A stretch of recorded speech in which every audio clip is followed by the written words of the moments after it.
sourire. Même si tu n'as pas les mots, garde le sourire. Yahweh là pour te guider, Yahweh là pour t'épauler, Yahweh là pour te sauver, Yahweh. Hello brothers and sisters, hello friends et bienvenue sur Flash AVP. J'espère que vous allez bien. Aujourd'hui, nous allons parler de sujets très importants, à savoir quelques points pour être vigilant. Commençons par une fausse compréhension de Dieu. Il est très important de savoir qui est Dieu, qu'est-ce que Dieu attend de nous et surtout qu'est-ce que Dieu dit. Aujourd'hui, nous allons voir ce point parce qu'il faut être très vigilant. Alors, qui est Dieu? Dieu est unique. La Bible dit qu'il y a un seul Dieu et aussi un seul médiateur entre Dieu et les hommes, Jésus-Christ, homme. Aujourd'hui, on a plusieurs idées reçues. Certains pensent que Dieu est amour, mais juste amour. Il est amour, il n'a pas de colère, il n'a pas de jugement. Non. Dieu est amour, mais Dieu est aussi justice. D'autres personnes, au contraire, pensent que Dieu est justice et seulement justice. Que Dieu est à craindre, que Dieu est là pour juger le monde, que Dieu est là juste pour montrer sa colère au monde. Ceci est totalement faux. Dans ma vidéo où je parle de comment un Dieu d'amour peut-il envoyer des gens en enfer, je précise bien que Dieu est 100% amour et 100% justice. On peut voir l'amour de Dieu en Jean 3,16, car Dieu a tant aimé le monde qu'il a donné son Fils unique, afin que quiconque croit en lui ne périsse point, mais ait la vie éternelle. La Bible dit aussi en Hébreux 9,27 que l'homme meurt une seule fois et après quoi vient le jugement. Dieu montre son amour envers nous en donnant son Fils pour nos péchés et aussi il jugera le monde dans sa justice. Donc Dieu est non seulement amour mais il est aussi justice. Ceux qui pensent qu'il n'est que amour ont tort. Ceux qui pensent qu'il n'est que justice ont tort. Dieu est 100% amour et 100% justice. Souvent on dit aussi que tous les chemins mènent à Rome.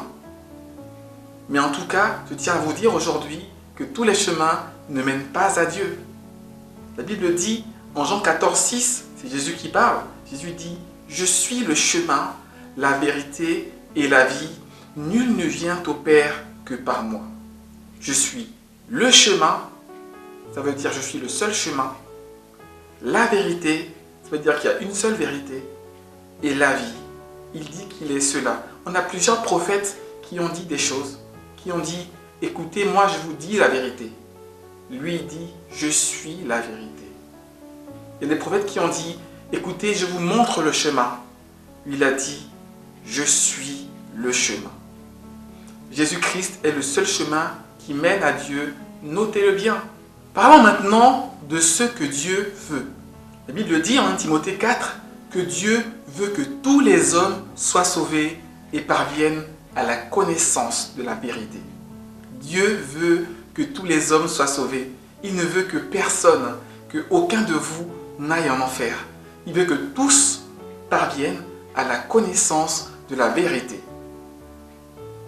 Dieu dit aussi dans sa parole, en 1 Thessaloniciens chapitre 4 au verset 3, donc 1 Thessaloniciens chapitre 4 verset 3, que ce que Dieu veut, c'est votre sanctification, que vous vous absteniez de l'iniquité. Alors, on a vu ces deux versets et on voit que Dieu veut que vous soyez sauvés et Dieu veut que vous puissiez vivre dans la sainteté, dans la sanctification. Mais aujourd'hui, ce qu'on voit, j'ai l'impression que les gens, que les chrétiens, même certains chrétiens, pensent que Dieu veut qu'ils deviennent riches, que Dieu veut qu'ils vivent dans la prospérité, que Dieu veut qu'ils soient docteurs, médecins, PDG. Non! Il m'est arrivé de voir par exemple des chrétiens qui qui annoncent l'évangile dans la rue, enfin l'évangile.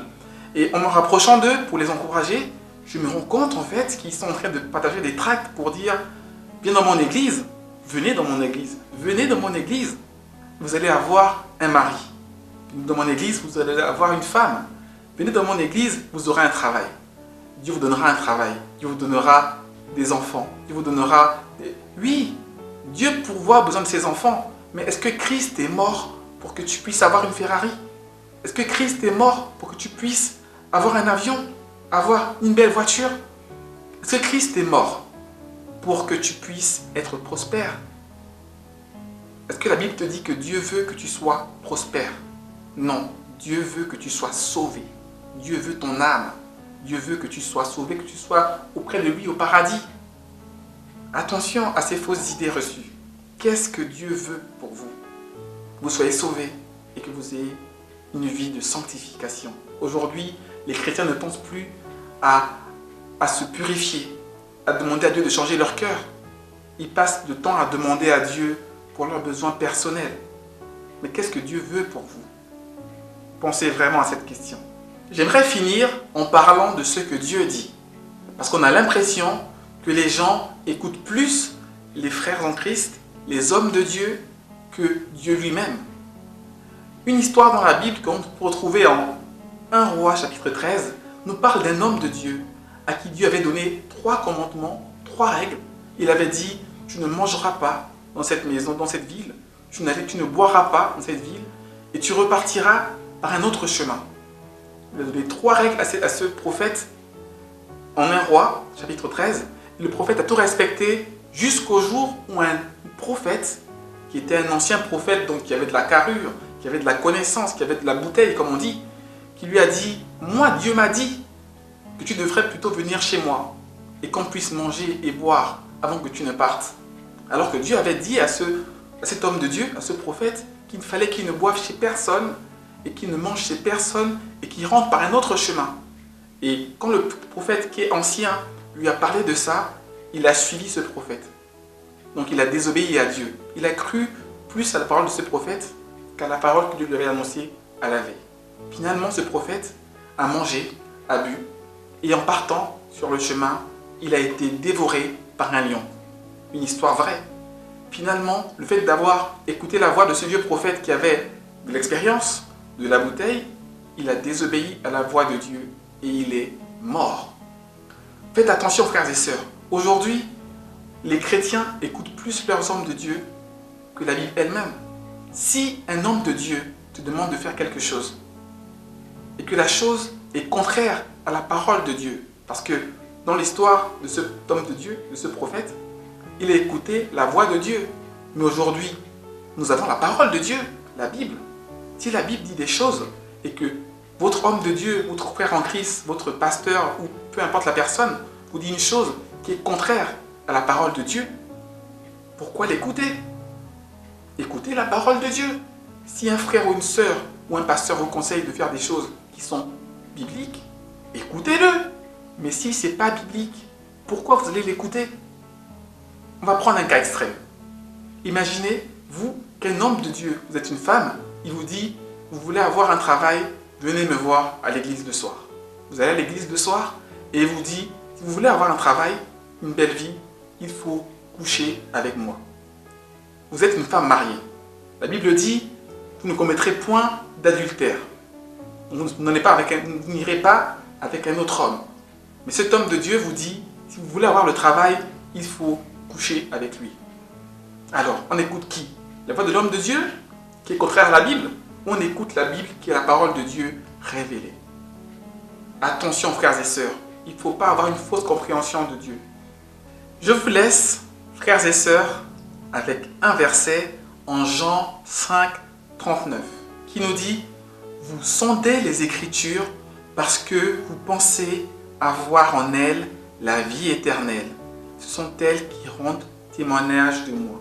C'est une parole de Jésus qui veut nous rappeler que si on veut savoir les choses sur Jésus, il faut lire la parole de Dieu qui rend témoignage de lui. De même, si vous voulez savoir des choses sur Dieu, vous devez lire la Bible qui est la révélation de Dieu. La Bible est la révélation de Dieu. Si vous voulez savoir qui Dieu est, n'écoutez pas les fables, n'écoutez pas les on-dit. Lisez la parole de Dieu. Si vous voulez savoir ce que Dieu attend de vous, lisez la parole de Dieu. Si vous voulez savoir ce que Dieu dit, lisez la parole de Dieu. N'écoutez pas la parole d'un homme, peu importe son rang, peu importe son statut, peu importe que ce soit un youtubeur aguerri. Tout ce qui est dit, vous devez l'examiner. Vous devez examiner toutes choses et retenir ce qui est bon. Retenir ce qui est bon, c'est retenir ce qui vient de Dieu. Et comment savoir ce qui vient de Dieu si vous ne lisez pas la parole de Dieu? La Bible dit, en parlant d'Israël bien sûr, que mon peuple périt faute de connaissance. Mais aujourd'hui on peut le redire, les chrétiens vont dans la perdition parce qu'ils n'ont plus de connaissance de la parole de Dieu. Je vous encourage, frères et sœurs, par toutes mes vidéos, de vous attacher à la Bible, à la méditer chaque jour, afin de savoir ce que Dieu veut, ce que Dieu attend de vous. Que la parole de Dieu vous touche, que la parole de Dieu vous encourage. Sur ce, je vous souhaite une bonne soirée. N'oubliez pas de lire vos Bibles, n'oubliez pas de garder le sourire. Que Dieu vous bénisse.